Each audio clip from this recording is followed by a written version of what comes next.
Sejumlah jalan di Indonesia khususnya di Pulau Jawa dikenal angker. Beberapa jalan ini dikenal memiliki mitos dan misteri yang bisa membuat bulu kuduk merinding. Cerita tentang jalan angker di Indonesia memang sangat melekat bagi masyarakat Indonesia. Pasalnya, sering terjadi kecelakaan dan kejadian misterius di beberapa jalan yang dianggap angker dan penuh kesan mistis. Kisah terus bergulir dari mulut ke mulut, termasuk kisah sosok misterius yang disebut-sebut sebagai biang kecelakaan itu terjadi. Penasaran apa saja? Simak ulasannya di bawah ini. 1. Jalan Munjul, Garut. Jalan Munjul ini dianggap sebagai jalan misterius dan angker. Banyaknya korban yang berjatuhan di wilayah ini membuat warga percaya ada kekuatan gaib yang menguasai Jalan Munjul. Keberadaan gardu listrik tua semakin membuat warga setempat dihantui perasaan mistis. Menurut warga sekitar, rata-rata dalam seminggu Jalan Munjul merenggut 3 nyawa secara beruntun. Menurut orang pintar, jalan ini terasa ada 2 jalur secara batiniah.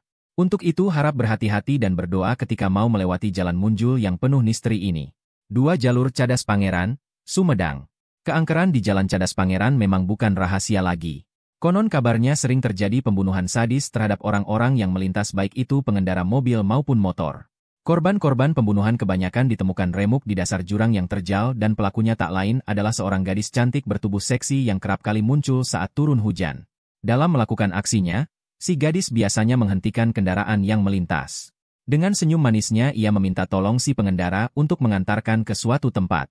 Korban yang kebanyakan pria, sontak langsung terpesona dengan si gadis. Selama di perjalanan biasanya si gadis bersikap malu-malu, namun ia juga tidak menolak jika si korban mulai merayunya. Ketika suasana makin larut, biasanya si gadis meminta untuk diturunkan di suatu tempat. Dan di tempat inilah si gadis memulai aksinya menghabisi korban. Menurut kisah warga setempat, jasad korban kebanyakan dibuang ke dasar jurang. Jika beruntung si korban tidak akan dibunuh melainkan hanya memeluk sebatang pohon seperti kehilangan akal sehat.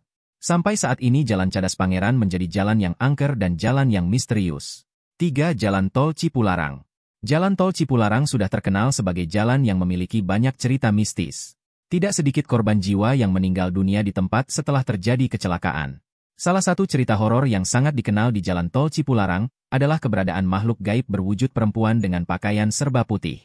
Makhluk tersebut sering menumpang di dalam mobil dengan penampilan rambut yang panjang dan wajah yang seram.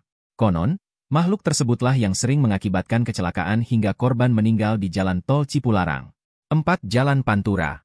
Jalan yang dibangun pada masa penjajahan Belanda dan Inggris ini adalah salah satu yang terangker di Indonesia dan terbentang jauh dari Anyer sampai Panarukan. Jalan yang menjadi penghubung antara Jawa Barat, Jawa Tengah dan Jawa Timur ini ternyata menyimpan banyak misteri. Menurut penduduk sekitar, kecelakaan yang terjadi di jalur ini adalah karena ulah makhluk halus yang berada di sepanjang jalur. Proses pembuatan Jalan Pantura ini pun telah memakan banyak korban dari pihak Indonesia yang dipekerjakan secara paksa. Untuk itulah Jalan Pantura ini menjadi misterius dan angker. Makhluk halus yang mengganggu di jalur ini disebut-sebut adalah korban kecelakaan di Jalan Pantura itu sendiri. Beberapa saksi mata mengatakan bahwa penampakan yang kerap terlihat saat tengah malam atau selepas maghrib adalah sesosok pria dan wanita yang wajah dan tubuhnya berlumuran darah. Terkadang juga ada suara tangisan dan rintihan minta tolong. 5. Jalan Tarahan, Lampung. Jalan menurun dengan jurang di pinggirnya ini dikatakan telah banyak memakan korban. Konon penampakan misterius pada malam hari inilah yang kerap mengganggu para pengguna jalan. Serta sebuah makam di kampung yang terdapat di bawah jalanan disinyalir sebagai penyebab lain terjadinya kecelakaan yang terjadi di jalanan tersebut. Menurut orang pintar yang melakukan penelusuran di sini, dia mendapati sesosok hantu wanita yang dikenal dengan nama Nyai Genih dan bukan berasal dari makam-makam tersebut. Dialah yang menyebabkan banyak kecelakaan yang terjadi di jalan ini. Nyai Genih sering mengejutkan dan mengganggu pengguna jalan yang melalui Jalan Tarahan. Dan ketika dia ingin membunuh korban, terlebih dahulu dia akan memancarkan cahaya yang terang sehingga pengendara akan banting setir dan terperosok ke jurang.